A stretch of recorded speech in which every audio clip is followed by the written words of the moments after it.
earlier, but for more on this, let's cross to our reporter Mahlatse Gallens, who's in Pretoria. Mahlatse, good afternoon. So the last day of the application, we've heard from the DA's response to the arguments, and one of the main issues they focused on, the conversations between Ngcuka and McCarthy. Yes, good afternoon, Natasha. They did. And basically what the DA is arguing is that the conversations between Bulelani Ngcuka and McCarthy should have had very little impact on the final decision on whether to prosecute President Jacob Zuma or not. They are saying and they are agreeing that McCarthy's conduct was improper, but they are saying that he was not the only one who was having those concerns.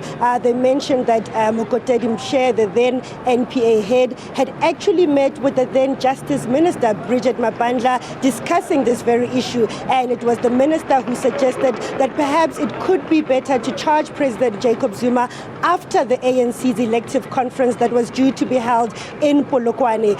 He was concerned about the security of the country and also saying that given the tensions, perhaps it might be better to delay. The DA is then saying that Mshe went back to the NPA team and said that he has taken that decision to then postpone or delay serving the indictment to President Jacob Zuma. And the DA is basically saying that with the minister having that conversation with Mshe, it cannot be seen as improper. It should be seen as part of managing a prosecution process.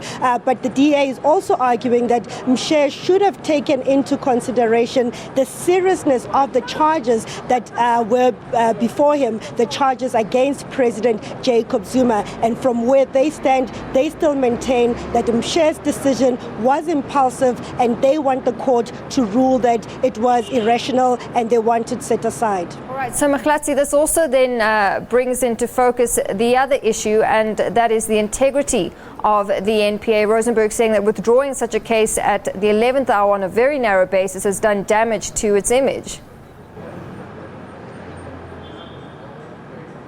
Yes, remember the NPA was basically arguing before the court yesterday that they decided to protect the independence, the integrity of the NPA rather than to pursue an individual. They wanted to send a clear message to the public that they will not appreciate any outside interference. From where they stand, the conversations between McCarthy and also Ngcuka amounted to political interference, as they wanted to influence who becomes the ANC president and therefore eventually the president of the country. And that is why they took that decision. But the DA today disagreed with that argument. They are saying instead it did the opposite. They are arguing that by deciding not to prosecute President Jacob Zuma at that 11th hour, what that did was actually reduce the integrity of the NPA, and in the public's opinion, that has already been damaged by that decision. Natasha?